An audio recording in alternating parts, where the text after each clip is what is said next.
Welcome to The Explainer. Today, we're going to tackle a cyber threat that's been around for ages but is still incredibly effective, the brute force attack. Okay, let's get right into it. So let me ask you something. Is your online security really just a guessing game for somebody else?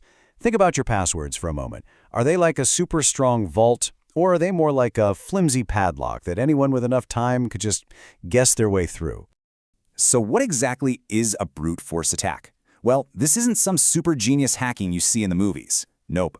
It's really just a cyber attack where software automatically tries every single possible password combination to get in. It's all about trial and error. Think less of a skilled lockpicker and more of a robot with a sledgehammer just trying to bash the door down. Okay, so how does this whole thing actually work? How does that digital sledgehammer get swinging?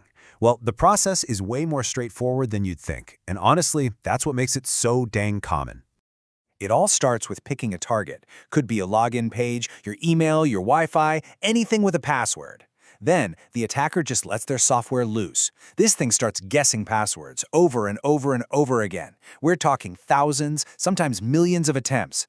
And the scary part? This software doesn't get tired. It doesn't need a coffee break. It just keeps hammering away until, bingo, it finds the right password. And just like that, they're in.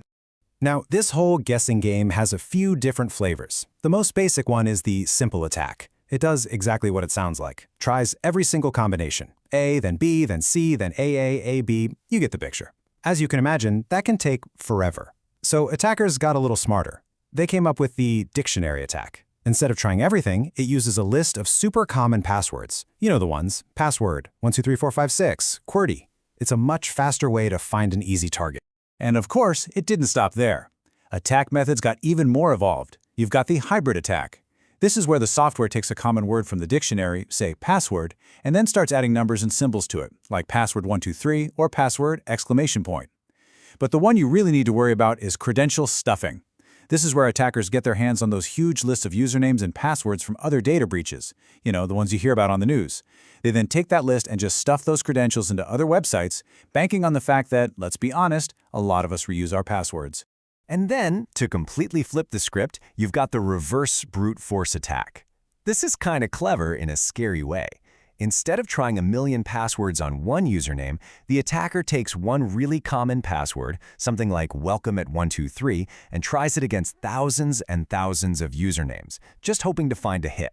So you might be thinking, if these attacks are so basic, why on earth are they still so successful?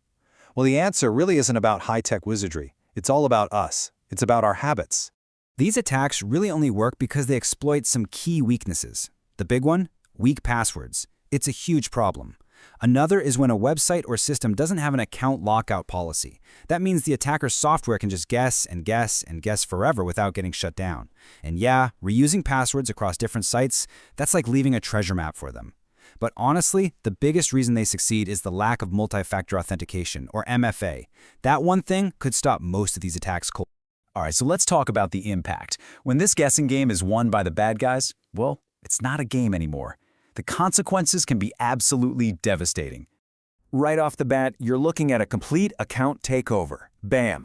The attacker has the keys to your kingdom. They control your email, your social media, your bank account, whatever they broke into, and they can pretend to be you. And once they have control, the next step is usually data theft. They can dig through your private messages, download your files, go through your contacts. Basically, any sensitive info you have stored in that account is now theirs for the taking. Of course, if that account is tied to anything with money, a bank, a shopping site, a payment app, then you're looking at direct financial loss. And that hurts. The damage doesn't stop there either. It can escalate and fast. Think about it. If an attacker gets into just one important account, like a system administrator's at a company, that can be the first domino that leads to the entire network being compromised. And finally, let's not forget about reputation damage. An attacker can use your account to send out spam, post nasty stuff, or even try to scam your friends and family.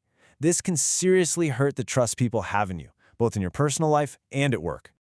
Okay, so that was all pretty grim. But here's the good news. You are absolutely not helpless here. Defending against these attacks is totally possible.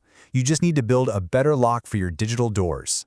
Step 1, and this is the big one. Use strong, complex passwords. I know you've heard it a million times, but it's true. Mix it up. Uppercase, lowercase, numbers, symbols. The longer and more random your password is, the harder it is for that guessing software to crack. We're talking from minutes to centuries. Now, on the system side of things, account lockout policies are a game changer. This is a feature that just automatically locks an account after, say, 5 wrong password attempts. It literally stops the guessing game in its tracks. Along those same lines, you can limit the rate of login attempts. This means a system can be set up to slow down anyone trying to log in too many times too quickly from one place. It makes these automated attacks so slow that they're just not worth it for the attacker. And then there's CAPTCHA. You know what I'm talking about? Those squiggly letters or click all the traffic lights boxes. They might be a little annoying, but their whole job is to prove you're a human and not a bot. And that's a huge roadblock for the software that runs these attacks. Okay, this next one is probably the most powerful defense you have. Multi-factor authentication, or MFA. Turn it on wherever you can. With MFA, even if a hacker does guess your password, they still can't get in. Why? Because they also need a second thing, like a code that gets sent to your phone, and they're not going to have that. You also need to be vigilant. Keep an eye on your login activity. If you see a bunch of failed attempts you don't recognize, or a login from a city you've never been to, that's a huge red flag. It can help you catch an attack while it's happening. And finally, especially for businesses, there are bigger tools you can use. Network-level defenses like firewalls and intrusion detection systems are crucial. These smart systems can actually spot the signs of a brute force attack and block it automatically before it even gets close to your login page. So, to wrap this all up, I want to leave you with one final thought. Your digital life has so many doors, so many accounts. How many of them have you secured with the same old simple key? Really think about it. It might just be time for an upgrade.